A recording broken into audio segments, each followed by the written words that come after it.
Back at the TM1P milling machine, I'm going to show you how to set up the coolant lines and use those properly when you have a job set up. As you can see, we have several tools in here.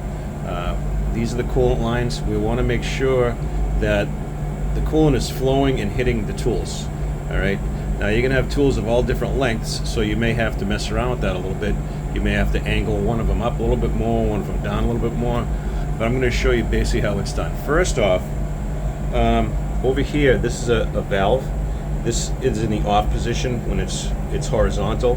To open it, you twist it counterclockwise and go about, so it's at about a 45-degree angle. We're going to close the doors. I'm going to test that out to make sure there's not too much pressure.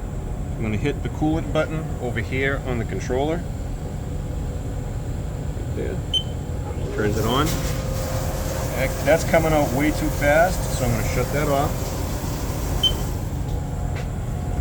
Back in here. I'm going to close that valve up just a little bit, because that's just too much coming out. Don't need it that spraying that high. Okay, I'll close the door. Make sure you close the door because you could get sprayed with coolant. Put that on again.